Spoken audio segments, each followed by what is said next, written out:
Good morning बच्चों। कल मैंने आपको केंद्रीय प्रवृत्ति के माप की 17.1 के क्वेश्चन कराए थे और क्वेश्चन 5 तक कराए थे। अगला क्वेश्चन है 6वां क्वेश्चन।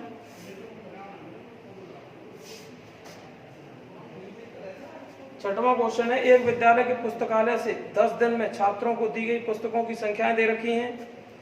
10 दिन में मतलब पहले दिन 300, ये ऐसे दे रखा है 300, कॉमा लग नहीं रहा है लेकिन आप लगा लेना। 455, 489, 375, 280, 418, 502, 300, 476। ये है हमारे लिए, ये दे रखा है 10 दिनों में छात्रों को दी गई, 10 दिन में छात्रों को दी गई पुस्तकें इस प्रकार से। पहले दिन 300, दूसरे दिन 405, तीसरे दिन 455, उसके बाद अगले दिन ऐसे ही ये क्वेश्चन है, ऐसे वितरित की गई हैं। लास्ट में जो 10वां दिन है उस दिन 476 है। अब वो क्वेश्चन कह रहा है कि पुस्तकों की संख्या निम्नलिखित है, तो प्रतिदिन नीचे दे रखा है प्रतिदिन दी गई पुस्तकों की औसत संख्या निकालनी है।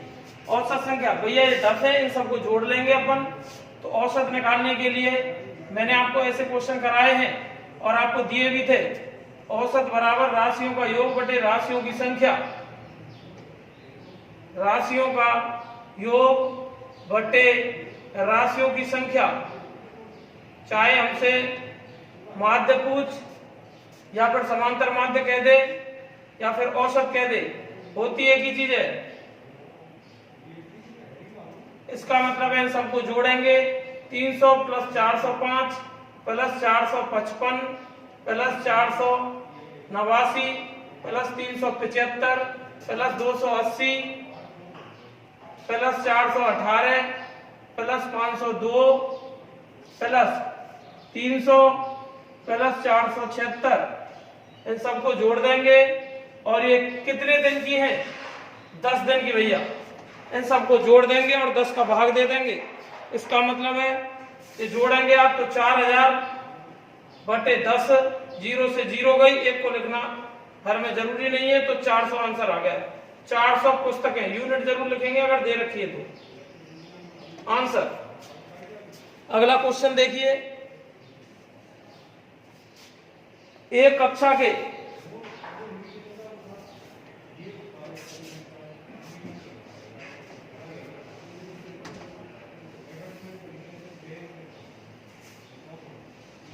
क्वेश्चन नंबर 7,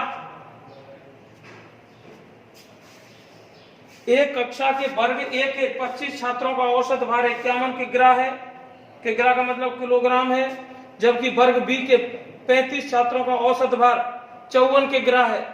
इस कक्षा के कुल 60 छात्र हो गए भाई। 25 तो ए में है, सेक्शन ए में, सेक्शन बी में 35 है।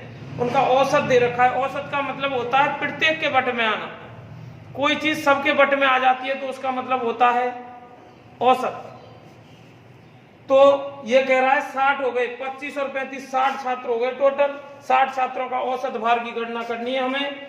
तो देखिए भाई, जब औसत दे रखा है, मैं ये कह रहा हूं कि 5 है कोई चीज, 5 छात्र हैं, ये भी 2 रुपए दे देते हैं, इसको भी 2 रुपए, इसको भी 2 रुपए, इसको भी 2, इन सबको जोड़ेंगे तो 10 हो गए। और वैसे भी सबको बराबर बंटने को ही औसत बोलते हैं अपन। इन सबको जोड़ दिया हमने। अपन डायरेक्टली भी सबको 2-2 है तो इसका मतलब 5 छात्रों को 5 दूनी 10 ऐसे भी निकाल सकते हैं भाई। सबको 2, ये ठीक उसी प्रकार से है कि एक पेन 5 रुपए का आता है तो 10 पेन कितने का आएंगे भैया? 50 के आएंगे। ये औसत होता है, एक की कीमत औसत को दर्शाती है। 7वां क्वेश्चन, वर्ग ए के 25 छात्रों का औसत दे रखा है हमें क्वेश्चन में 51 केजी किग्रा औसत दे रखा है। बिना कुल के आप कर नहीं सकते क्वेश्चनों को, इसका मतलब कुल निकालेंगे तो 25 छात्रों का या फिर वर्ग ए के 25 छात्रों का कुल भार, ये भार है भैया, कुल भार। देखिए औसत का मतलब है 2500 छात्रों सब 51 के ग्राहक है, सब प्रत्येक को, एक को 51 है तो 25 है तो 25 का 51 है, तो 25 का कुल कितना हो गया भाई? 51 को आप 25 बार जोड़ेंगे तो कितना टाइम लगेगा? इससे तो बढ़िया है कि 51 का डायरेक्टली गुणा कर दो आप, तो 25 एकम 25 और 25 पर 125 और 2 127 केजी। ये कुल भार आ गया 25 का। आगे वो कह रहा है कि वर्ग बी और है उसी क्लास का, वर्ग बी के 35 छात्रों का औसत भार, वजन उनका कितना दे रखा है? 54 केजी दे रखा है किलोग्राम में, तो इसका मतलब इनका भी औसत निकाल देंगे। वर्ग बी के 35 छात्रों का औसत भार, कुल भार, कुल निकालने अपन औसत तो दे ही रखा है उसने भाई। कुल भार बराबर 54 गुणा 35, ठीक है, और इसका गुणा करेंगे आप तो ये आएगा 1890 केजी। तो ये 35 छात्रों का कुल, इसका मतलब कुल छात्र कक्षा में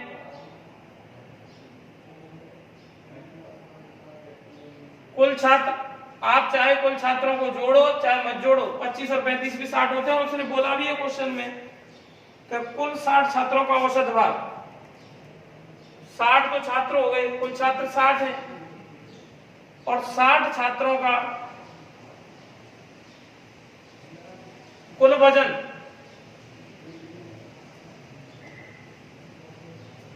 हो गया 60 छात्रों का कुल वजन भाई 25 का तो टोटल 1275 है और 35 का 1890 है। इनको जोड़ देंगे आप 5, पीछे से इकाई जोड़ेंगे, ऐसे करके जोड़ देंगे। इसका मतलब टोटल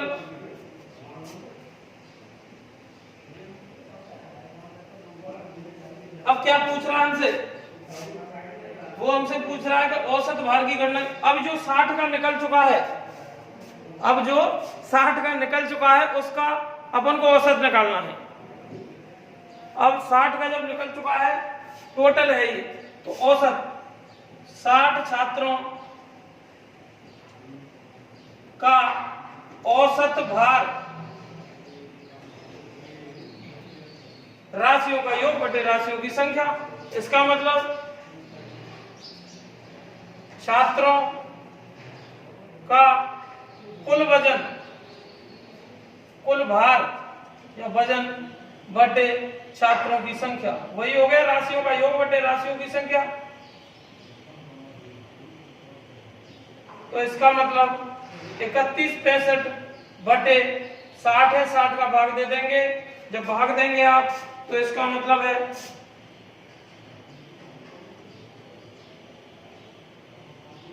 ये हो गया भाई, ठीक है। 7वां क्वेश्चन था, 25 का औसत दे रखा है, 25 का कुल निकाल दिया गुणा करके, फिर 35 का औसत दे रखा है, 35 का कुल निकाल दिया गुणा करके, कुल छात्र 60 है, 60 छात्रों का कुल वजन हो गया। ये और ये दोनों सेक्शन के कुल वजन कितना है स्टूडेंटों का, वो जोड़ लिया हमने, ये आया, औसत निकाल दिया, राशियों का योग बटे राशियों की संख्या 3165 बटे 60। अगला क्वेश्चन नंबर 18, 5 छात्रों का औसत दे रखा है 18। यदि एक संख्या हटा दी जाती है तो औसत संख्या 16 हो जाती है। हटाई गई संख्या निकालनी है। 5 संख्याओं का औसत, जब एक से अधिक का औसत दे रखा हो हमें तो उसका कुल निकालते हैं। पहले 5 संख्याओं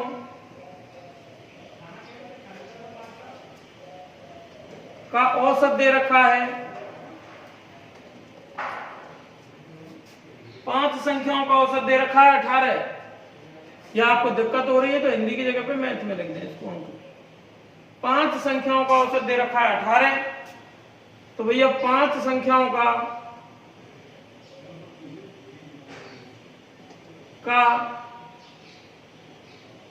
कुल मान या कुल योग 18 गुणा 5 90 हो गया भैया। ठीक है, अब आगे वो कह रहा है यदि एक संख्या हटा दी है, यदि एक संख्या हटा दी जाती है तो एक संख्या हटाने पर, एक संख्या हटाने पर शेष संख्याएं, शेष संख्या कितनी बची भाई? 4 बची। एक संख्या हटा दी, पहले 5 थी, एक हटा दी तो इसका मतलब 4 बची। अब वो कह रहा है हमसे एक संख्या हटा दी जाती है तो औसत 16 हो जाता है। इसका मतलब 4 संख्याएं बची, तो 4 संख्याएं हो गई और 4 संख्याओं का औसत दे रखा है, 4 संख्याओं का औसत 16 दे रखा है। कुल निकाल देंगे। 4 संख्याओं का कुल मान बराबर 16 गुणा 4 64। इसका मतलब पहले 5 थी जब 90 था, लेकिन जब 4 हो गई तो 64 है। 5 पर 90 था और 4 है तो 64 है। योगफल, ये कमी किससे हुई? ये 90 और 64 में जो अंतर है, संख्या हट गई है उस वजह से कमी हुई है। इसका मतलब है हटाई गई संख्या कितनी है? हटाई गई संख्या बराबर 90। पहले 90 थी लेकिन कमी किस वजह से हुई है? 26। वो संख्या जो हट गई है उसकी वैल्यू थी 26। अगला है क्वेश्चन नंबर 19। देखिए भाई, औसत का मतलब होता है प्रत्येक, औसत का मतलब होता है प्रत्येक को समान बांट देना। ठीक है, कोई चीज आपको सब में बांट दी जाती है, उसको औसत बराबर बांट दी जाती है, उसको बोलते हैं औसत। अब ऐसा ही 13वां क्वेश्चन है। क्वेश्चन को रखा ही क्यों गया है? क्योंकि क्वेश्चन सीधा सीधा सा है, 2 तरीके से हो सकता है। 13 संख्याओं का माध्य दे रखा है। माध्य का मतलब औसत ही होता है, माध्य को दूसरे रूप में औसत भी कहते हैं। हाँ भैया, तो ये कह रहा है कि 13 संख्याओं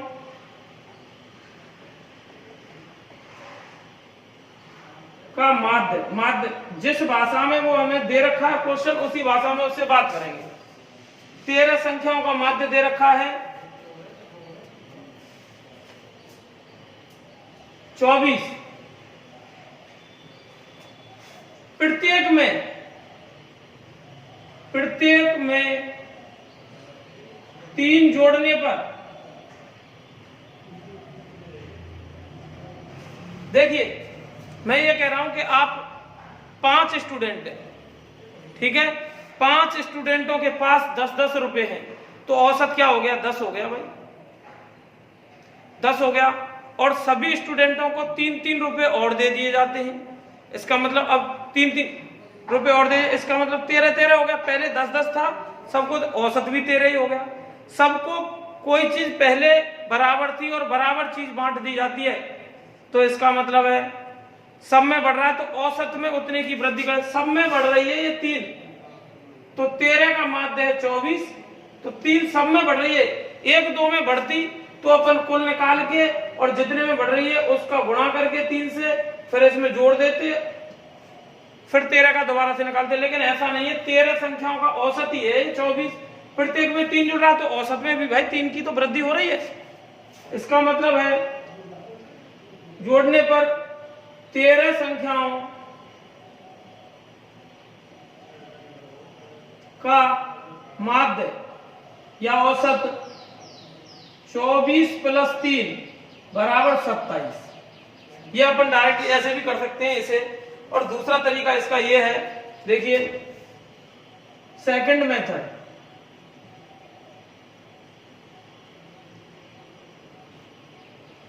सेकंड मेथड ये कहता है कि 13 संख्याओं आप किसी एक से करेंगे, लेकिन मुझे पूरा भरोसा है कि आप लोग इससे नहीं करके इससे करेंगे।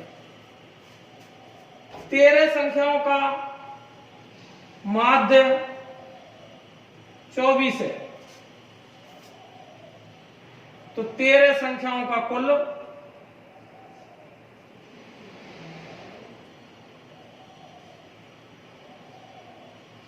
मान बराबर 24 गुणा 13,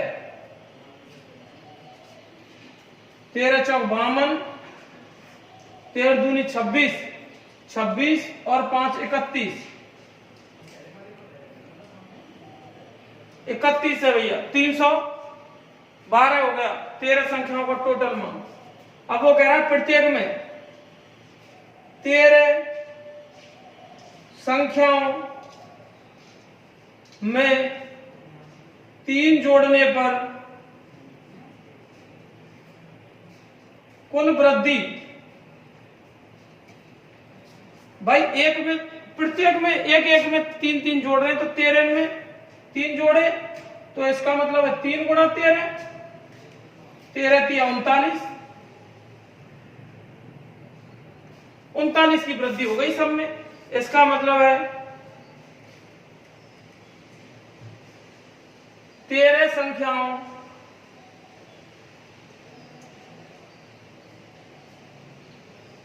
का नया माध्य बराबर, पहले 312 थे लेकिन अब 39 और बढ़ गए उसमें।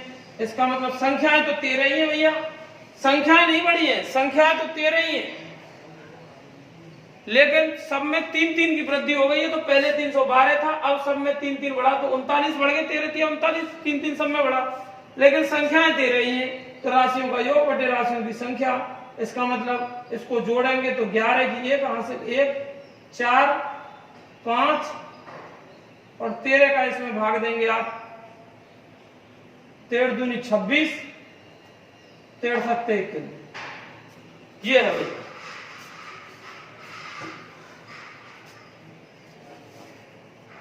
अब ये वाला क्वेश्चन आप खुद करेंगे, ऐसा क्वेश्चन मैंने अभी कराया है आपको, ये 18वां पढ़ के बता रहा हूं मैं आपको, हिंट लगाता हूं इसमें।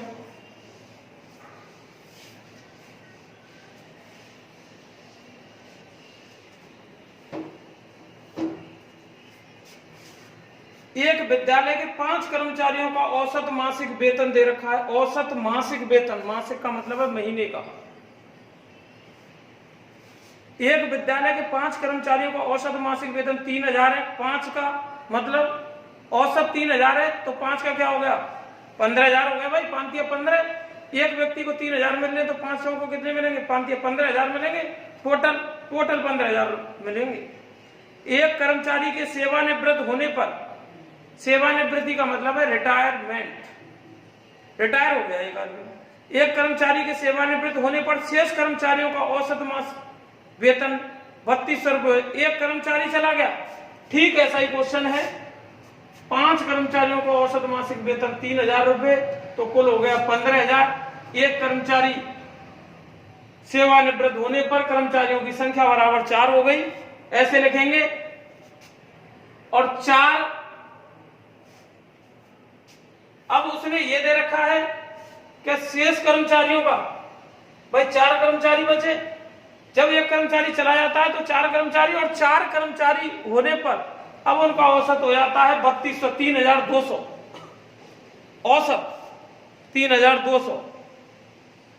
और जब औसत 4 का औसत है 3200, तो 4 का कुल निकाल देंगे गुणा करके, सेम है बिल्कुल। तो यहां हटाई गई संख्या है, वहां पर सेवानिवृत्त व्यक्ति या सेवानिवृत्त कर्मचारी का वेतन बराबर उस टोटल में से 5 के टोटल में 4 के टोटल को घटा देंगे, आंसर हो जाएगा। ठीक है भैया, ये है।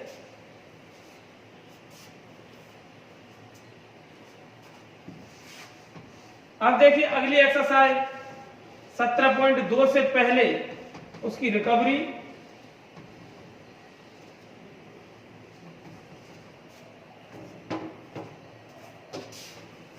अब आता है समांतर माध्य।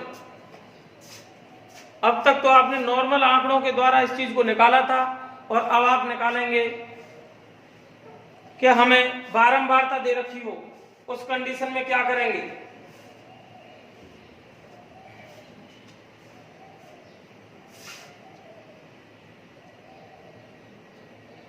समांतर माध्य की कंडीशन चल रही है, फर्स्ट कंडीशन आपने पढ़ ली है, लेकिन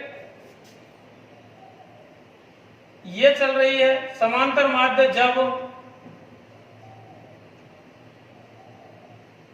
बारंबारता सारणी दी हो। उस कंडीशन में पहली पोजीशन आती है जब बंटन 17.2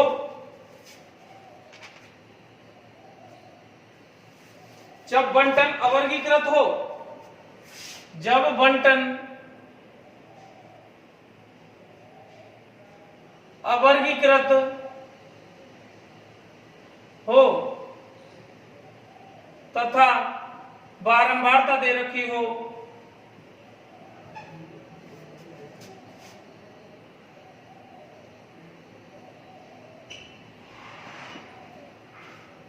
तो समांतर माध्य ज्ञात करना।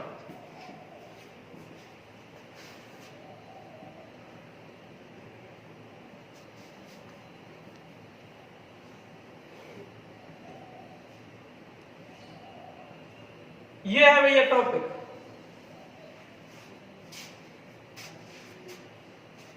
तो पहला इसका, जब ये कंडीशन दे रखी हो, मैं अभी आपके लिए उदाहरण दूंगा, जब बंटन अवर्गीकृत हो तथा बारंबारता दे रखी हो, उस कंडीशन में समांतर माध्य निकालने के लिए क्या करते हैं, सारणी का रूप दे रखा होगा हमें, तो क्षैतिज सारणी को ऊर्ध्वाधर रूप प्रदान करते हैं।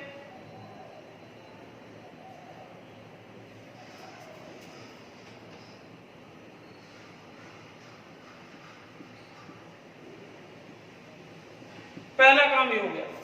सारणी क्षैतिज दे रखी है, उदाहरण लेके चल रहा हूं साइड में ही, आप उसको नीचे रखेंगे, इस प्रक्रिया के नीचे, साइड में मत लिखना। जैसे हमें इसी में से ले रहा हूं उदाहरण को, बुक में से ही हमें दे रखा है ये एक्स और एफ,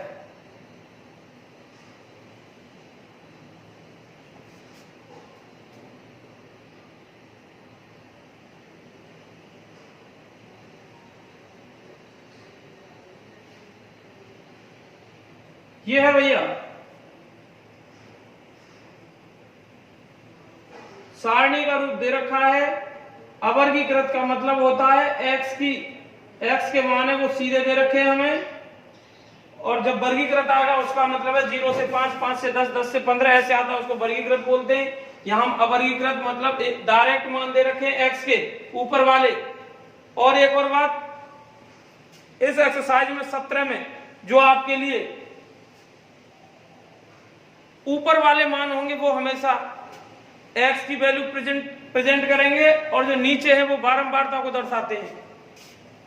तो ये है। और हमसे कहते हैं निम्न बंटन का समांतर माध्य निकालिए, निम्न बंटन से समांतर माध्य ज्ञात कीजिए। तो ये क्षैतिज है, क्षैतिज का मतलब लेटी हुई, सोई हुई चीज को जगाना है और उसके साथ प्रक्रिया करके दिखानी है। क्षैतिज सारणी को ऊर्ध्वाधर रूप प्रदान करते हैं। दूसरा, प्रत्येक चर, इसका मतलब है x के साथ संगत बारंबारता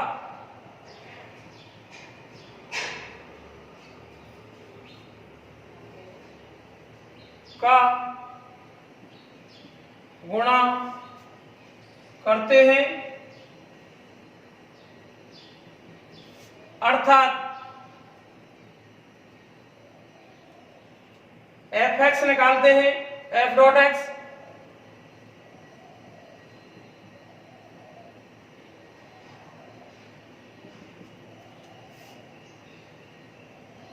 इतनी प्रक्रिया करने के बाद विधि, जो ये विधि चल रही है, इतना करने के बाद निम्न सूत्र की सहायता से, निम्न सूत्र की सहायता से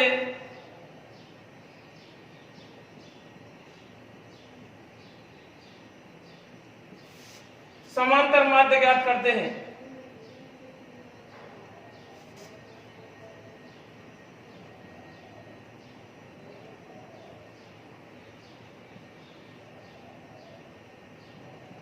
ठीक है भैया, ये हो गई।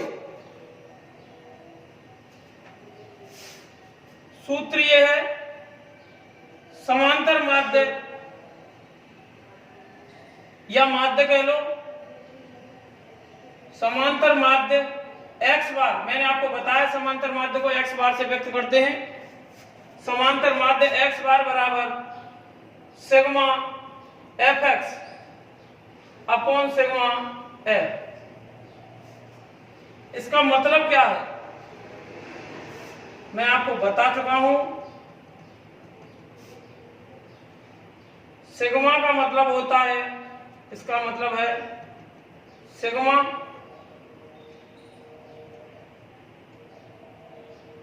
या योगफल के लिए दर्शाया जाता है इस चिन्ह को,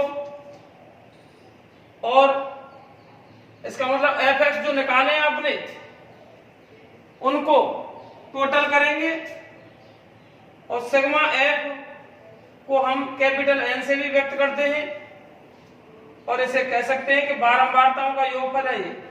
f का मतलब फ्रीक्वेंसी और फ्रीक्वेंसी का मतलब हिंदी में बोलते हैं बारंबारता, सांख्यिकी के अंदर बारंबारता बोलते हैं।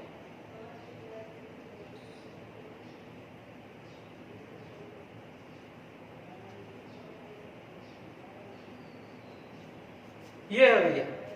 अब मैं आपको इस उदाहरण को करके दिखा रहा हूं। सॉल्यूशन देखिए, सबसे पहले क्षैतिज सारणी को ऊर्ध्वाधर रूप प्रदान करते हैं। दूर दूर लिख लो f और x को, 1 2 3 4 5 और 6 तक है। इसमें जो x के मान है उनको आगे लिख लिया। ऊर्ध्वाधर रूप का मतलब है सीधी खड़ी हुई, 2 5 6 4 2 और 2। उसके बाद f डॉट x निकालते हैं अपन। प्रत्येक चर के संगत बारंबारताओं का गुणनफल करके 1 का गुणा 2 से करेंगे, तो इसका मतलब 1 गुणा 2 बराबर 2। ऐसे ही मैं दिखा रहा हूं, गुणा आगे दिखाऊंगा नहीं भाई। 2 गुणा 5 बराबर ये, इन दोनों का गुणा करके लिख रहा हूं 10, और 3 गुणा 6 बराबर 18, और 4 गुणा 4 बराबर 16, और 5 गुणा 2 बराबर 10, और ये 6 गुणा 2 बराबर हो गया 12। सिग्मा fx का मतलब है इन सबको जोड़ना।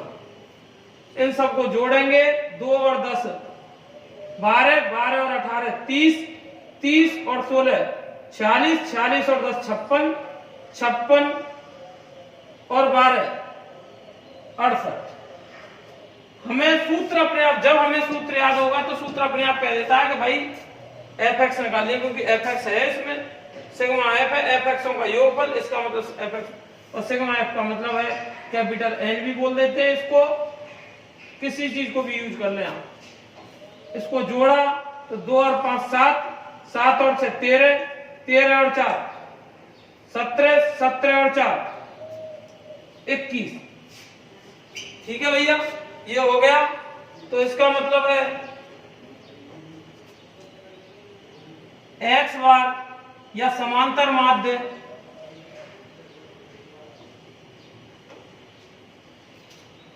एक्स बार बराबर, हर बार फॉर्मूला लिखना है sigma F x upon sigma F.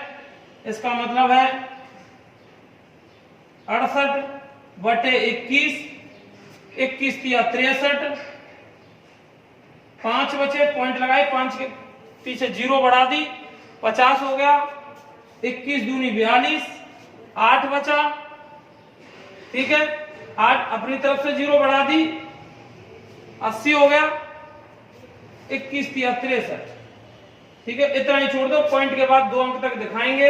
अगर x के मान रुपए में होते, किलोग्राम में होते, x के मान, x की बात कर रहा हूं मैं, अगर x के मान ये देता कि कर्मचारियों का वेतन है ये, यहां रुपए कुछ भी देता, वो रुपए है, केजी है, वजन देता या कुछ और भी देता, कर्मचारियों की संख्या देता, अंक देता, तो आंसर में भी अंक लिखते। जब कुछ नहीं दे रखा है तो इकाई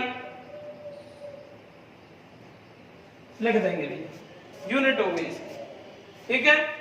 ऐसे ही आप प्रश्नावली के अन्य क्वेश्चनों को करके लेके आएंगे, घर पर प्रैक्टिस करेंगे धीरे धीरे।